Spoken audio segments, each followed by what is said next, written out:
MBA fourth semester entrepreneurship development के अंतर्गत आज हम लोग पढ़ने जा रहे हैं इम्पॉर्टेंट 30 क्वेश्चन जो आपके एग्जामिनेशन पॉइंट ऑफ व्यू से बहुत ज़्यादा इम्पॉर्टेंट हैं। तो चलिए स्टार्ट करते हैं अपना वीडियो लेक्चर और देखते हैं। पहला क्वेश्चन है, an individual who starts create and manage a new business is called, क्या कहा जाएगा? लीडर, मैनेजर, प्रोफेशनल और एन एंटरप्रेन्योर। तो इसका आंसर क्या होगा? तो इसका आंसर होगा हमारा एन एंटरप्रेन्योर। जो फोर्थ आंसर है वो इसका सही आंसर होगा। नेक्स्ट क्वेश्चन है, trademark relates to practice and knowledge acquired through experience. Second है, the production of proprietary information of commercial value, the right to reproduce one own original work and brand identity. इसका क्या answer होगा? तो देखिए इसके जो answer है वो तीनों शुरुआत के गलत हैं। ये तीनों आंसर ट्रेडमार्क को डिनोट नहीं करते हैं। इसका जो आंसर नंबर 4 है, ब्रांड आइडेंटिटी है, वो ट्रेडमार्क से रिलेटेड होगा।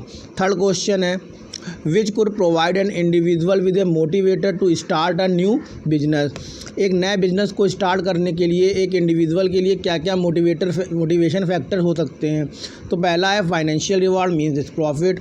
सेकंड है, a desire to be an independent मतलब ownership and risk taking. Fourth option है इसका ऑल ऑफ द अबव। तो इसका जो आंसर होगा थर्ड क्वेश्चन का वो आपका होगा all of the above. Fourth है, which of the following factor should not be included in PEST analysis. कौन सा ऐसा फैक्टर है जो पेस्ट एनालिसिस में यूज़ या नहीं किया जाता है या पेस्ट एनालिसिस में नहीं इंक्लूड है? तो देखिए पेस्ट एनालिसिस का में क्या होता है, पी क्या डिनोट करता है? पी डिनोट करता है पॉलिटिकल फैक्टर, ई डिनोट करता है आपका इकोनॉमिकल फैक्टर, एस डिनोट करता है सोशल फैक्टर, टी जो है ये बहुत इंपॉर्टेंट पूछ लिया जाता है कई बार, टी का मतलब क्या है? ये टेक्नोलॉजिकल फैक्टर है, एल जो है वो लीगल फैक्टर है और जो ई है, ई इकोनॉमिकल हो चुका है। तो यहाँ पर 2 फैक्टर और आए थे, ये हो गए इन्वायरमेंटल फैक्टर। ठीक, तो ये फैक्टर जो हैं ये पेस्ट एनालिसिस के पार्ट होते हैं। पहले ये पेस्ट एनालिसिस ना होकर पेस्ट एनालिसिस होता था, लेकिन जैसे जैसे स्ट्रेटजीज इम्प्रूव होती गई 2 और फैक्टर इसमें जुड़ गए और इसमें जो फैक्टर जुड़े वो ई और एल जुड़ गए थे वो, तो इसके कारण इसको पेस्ट एनालिसिस के में बोला जाता है। अब इस क्वेश्चन को ध्यान से देखें तो इसमें से कौन सा फैक्टर पेस्ट एनालिसिस का पार्ट नहीं है? तो पहला ऑप्शन है गवर्नमेंट रिसाइकिल पॉलिसी, ये जो आपका आ जाएगा ये लीगल के अंतर्गत आ जाएगा। प्रपोज रिडक्शन इंटरेस्ट रेट ये आ जाएगा इकोनॉमिकल के अंतर्गत। डेमोग्राफिक चेंजेस आ जाएगा आपका इन्वायरमेंट के अंतर्गत। लेकिन जो थर्ड ऑप्शन है ये ऑप्शन कहीं नहीं आएगा, क्योंकि ना तो ये पॉलिटिकल वे में जा रहा है ना इकोनॉमिकल वे में जा रहा है, ना ये एक आउटसाइड फैक्टर है या कह देंगे ये आउटर फैक्टर है पेस्ट एनालिसिस का। इसलिए इसका आंसर क्या होगा? थर्ड ऑप्शन जो होगा वो बिल्कुल सही होगा। फोर्थ क्वेश्चन के बाद आते हैं फिफ्थ क्वेश्चन पे, which industrial sector promote small scale business and entrepreneur and has lower barrier to a market entry. एक स्मॉल स्केल बिजनेस को के लिए कौन सा इनमें से कौन सी जो आपका इंडस्ट्रियल सेक्टर है वो सही रहेगा जहाँ पर lower barrier of market entry हो, मतलब मार्केट में एंट्री करने के लिए कम से कम रूल्स एंड रेगुलेशन को फॉलो करना पड़े। तो इसका आंसर क्या होगा? इसका आंसर होगा आपका पहला ऑप्शन ए, सर्विस के में ये जो होगा इंडस्ट्रियल सेक्टर होगा। 6th क्वेश्चन है, why are some business important. तो 6th क्वेश्चन है, why are small business important to a country economic. इसका आंसर क्या होगा? They give outlet to the entrepreneur, बिल्कुल सही ऑप्शन है ये। सेकंड ऑप्शन पढ़ते हैं, they can provide a specialist support, ये भी सही है। तीसरा है न्यू प्रोडक्ट इनोवेटर, ये भी सही। मतलब तीनों आंसर इसके क्या है? सही है। इसलिए इसका आंसर क्या होगा? ऑल ऑफ द अबव होगा। 7th क्वेश्चन है हमारा, a business arrangement where one party allow another party to use business name and sell and product and services is known as, क्या कहेंगे? A cooperative, a franchisee, a owner manager business वाला limited company. तो देखिए यहाँ पर क्या हो रहा है कि जो बिजनेस अरेंजमेंट जो है वो एक पार्टी दूसरी पार्टी को अलाउ कर रही है कि उसका नाम और उसके प्रोडक्ट को वो सेल करे। तो जहाँ नाम और प्रोडक्ट सेल करने की बात आएगी तो वहाँ पर जो आपका बिजनेस होगा वो कौन सा होगा, फ्रेंचाइजी नेचर का होगा। इसका आंसर क्या होगा, बी ऑप्शन होगा, फ्रेंचाइजी। 8th क्वेश्चन है, which of the following is the reason of business failure. Business के फेल होने के कौन से रीज़न हो सकते हैं। तो पहला ऑप्शन है इसमें lack of market research, poor financial control, poor management. तो देखिए चारों ही ऑप्शन, इस तीनों ही ऑप्शन इसके बिल्कुल सही हैं। तो इसका आंसर हो जाएगा all of the above. 9th question है, the use of informal network by an entrepreneur to gather information is known as. क्या कहा जाएगा इसको, secondary research, entrepreneurial networking, informal parameter या मार्केटिंग। क्या बोला जाएगा इसको, तो इसको क्या कहा जाएगा, यूज़ ऑफ इनफॉर्मल नेटवर्क। जहाँ पर इनफॉर्मल नेटवर्क की बात करेंगे वहाँ पर आपका ऑप्शन होगा entrepreneurial networking. Next question 10th question है हमारा, good sources of information for an entrepreneur about the competitor can be obtained from. Entrepreneur के लिए अपने कंपटीटर की इंफॉर्मेशन को गैदर करने का बेस्ट वे कौन सा है। तो कौन सा वे होगा इसमें, website, product information, leaflet, company report and published account and all of the above. तो इसका भी ऑप्शन आपका ऑल ऑफ द अबव सही होगा। ये तीनों ही ऑप्शन कंपटीटर्स की इंफॉर्मेशन को कलेक्ट करने के लिए यूज़ किए जाते हैं। नेक्स्ट क्वेश्चन है, A new ventures business plan is important because it helps to pursue the other to commit funding to the venture. B option can help demonstrate and variability of the venture. C है option आपका provide a guide for a business activity by defining objective. तो 11वें का answer क्या होगा, तो 11वें के अगर हम तीनों विकल्पों को देखें तो तीनों ही विकल्प जो हैं वो बिल्कुल सही हैं। आंसर क्या होगा इसका, ऑल ऑफ द अबव होगा। फिर नेक्स्ट क्वेश्चन है हमारा, primary data is. Primary data कैसा होता है and most important data, a data that is collected first, a new data specifically collected for a project and data that is collected second.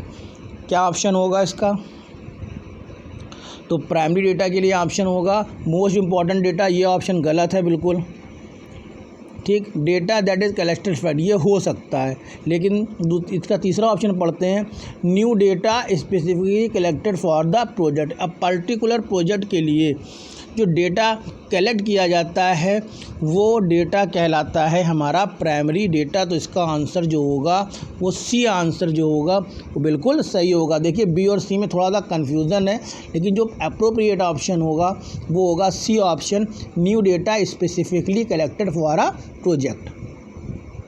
Next question है 13, a innovator can best be defined as a generation of new idea, evolution of new idea, opposite of creativity, और last है a successful exploitation of new idea. तो इसका क्या answer होगा, generation of new idea. देखिए पहले तो आप उनको जब क्वेश्चन करें तो जो क्वेश्चन आपको दे रखा है उसमें से पहले ये देखें कि क्या क्या इसके निगेटिव एस्पेक्ट हो सकते हैं। तो देखिए अपोजिट ऑफ क्रिएटिविटी ये तो हो ही नहीं सकता। फिर क्या है, evolution of new idea, generation of new idea, क्योंकि इनोवेटर है तो न्यू आइडिया होगा ही होगा। तो जनरेशन और इवोल्यूशन में एक हो सकता है। डी ऑप्शन में दे सकते हैं successful exploitation of new idea. तो इसका जो इन तीनों ऑप्शन ए, बी और डी के लिए जो इस क्वेश्चन के लिए जो आपका आंसर होगा वो आंसर होगा D option, successful exploitation of new idea. 14th question है, which of this statement best describe the context of entrepreneurship. Entrepreneurship से रिलेटेड बेस्ट कॉन्सेप्ट कौन सा होगा। देखिए entrepreneurship take place in a small business, entrepreneur take place in a large business, take place in a wide variety of context and does not take place in the social enterprise है। तो 14th का जो answer, जो appropriate answer है वो क्या होगा, सी होगा, वाइड वैरायटी ऑफ ठीक। नेक्स्ट है एंटरप्रेन्योर्स आर मोटिवेटेड बाई, बिल्कुल अभी हम लोगों ने इसका एक क्वेश्चन पढ़ भी चुके हैं कि एक न्यू बिजनेस को इन्वॉल्व करने के लिए तो कौन कौन से फैक्टर मोटिवेट करते हैं एंटरप्रेन्योरशिप को। तो ये हम लोगों ने अभी क्वेश्चन पढ़ लिया है इस तरीके का। इसका आंसर क्या होगा, मनी, पर्सनल वैल्यू और पुल इन्फ्लुएंस के साथ जो फोर्थ ऑप्शन है इसका जो सही होगा डी ऑप्शन। नेक्स्ट क्वेश्चन 16 है, which of the following are describe as one of the big 5 personality trait. Big 5 personality trait के अंतर्गत इसमें से कौन सा फैक्टर आएगा, tolerance of other, need for achievement, prosperity, proportionality of leadership और locus of control. तो ऑप्शन कौन सा होगा, तो यहाँ पर होगा बिग 5 ट्रेड थ्योरीज के अंतर्गत नीड ऑफ अचीवमेंट। हम लोगों ने ट्रेड थ्योरीज पढ़ी थी, need of achievement, need of affiliation, McClelland की थ्योरीज भी पढ़ी थी, तो उन्हीं में दे रखा है need for achievement. 17th question है हमारा, which of the following is the least likely to influence the timing of a new business birth. देखिए इसका ऑप्शन कौन सा होगा, कौन सा इसमें लीस्ट इन्फ्लुएंस कर रहा है नए बिजनेस की बर्थ को। तो गवर्नमेंट पॉलिसी सबसे ज़्यादा इन्फ्लुएंस कर रही होती है, ये प्रॉफिटेबिलिटी भी इन्फ्लुएंस कर रही है, कंज्यूमर एक्सपेंडिचर जो है ये भी मोस्टली अफेक्ट करता है। तो ये तीनों तो अफेक्ट करते हैं। यहाँ हमसे पूछा क्या गया है, लीस्ट पूछा गया है, तो इसमें कम से कम नए बिजनेस की टाइमिंग को कौन इन्फ्लुएंस कर सकता है, तो वेदर कंडीशन जो है वो बहुत ही कम इफेक्ट करेंगी न्यू बिजनेस की बर्थ को लेकर। नेक्स्ट क्वेश्चन है, which of the following statement is false, market segmentation is useful process for small business to undertake. ये बिल्कुल सही ऑप्शन है आपका। सेलिंग इज एसेंशियल लिए मैचिंग प्रोसेस, ये भी सही ऑप्शन है। A benefit is the value of product features to a customer, ये भी सही ऑप्शन है आपका। It is a good idea for small business to compete solely on price. ये जो ऑप्शन दे रखा है, ये ऑप्शन नंबर 4 जो है ये आपका पूरी तरीके से गलत है कि एक स्मॉल बिजनेस जो होगा वो प्राइस को पूरी तरीके से कंट्रोल नहीं कर सकता है। लिखा है it is a good idea for small business to compete solely on a price. तो एक स्मॉल बिजनेस होगा वो प्राइस को कम्पीट नहीं कर सकता है अकेले। डी ऑप्शन होगा इसका सही।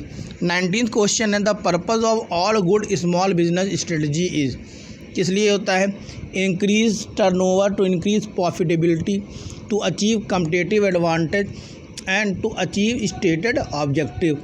यहाँ पर देखिए ये जो आपका ऑप्शन है वो क्या है, ऑल ऑफ द अबव, मतलब इसके तीनों ही ऑप्शन जो होंगे वो सही होंगे।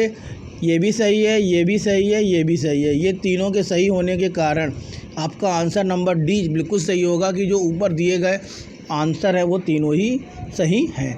20वां क्वेश्चन हमारा क्या है, which of the following is recognise disadvantage of setting up an startup as compare with the other routes to a market entry. चलिए इसका आंसर क्या होगा, less satisfaction of owner, less help from various agency, there are more funds required and there is a high failure rate। इसका answer होगा answer number D, there is high failure rate। Next question है हमारा, someone legally appointed to resolve the financial difficulty of an insolvent firm is called, क्या कहा जाएगा, एक insolvent firm को की फाइनेंशियल डिफ़िकल्टी को दूर करने के लिए जिस पर्सन को अपॉइंट किया जाता है उसे क्या कहा जाता है, तो उसे क्या कहा जाएगा। आपका आंसर इसमें क्या होगा, इसका आंसर होगा एंड एडमिनिस्ट्रेटर। देखिए जो ऑडिटर होगा वो चेक करेगा, कंसल्टेंट होगा वो कंसल्ट करेगा कि बिज़नेस को हम चाहें तो बचा सकते हैं। लेकिन जब कभी भी कोई फर्म डिज़ोल्व होती है तो एक पर्सन को अपॉइंट किया जाता है जो फर्म के एसेट्स और लायबिलिटीज़ को सेल कर जो भी उसकी एसेट्स को सेल करके जो भी उससे मिलने वाला कैश होगा उसी से उसकी लायबिलिटीज़ को फुलफिल करता है। तो ये होगा एन एडमिनिस्ट्रेटर।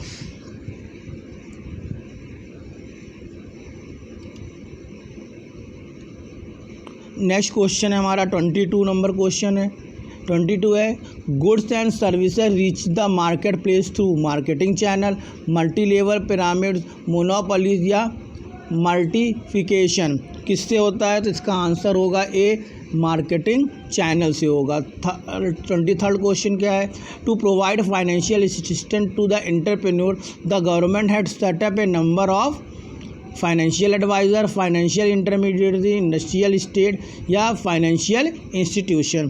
क्या आंसर होगा इसका? To provide financial assistance to the entrepreneur government setup financial institutions.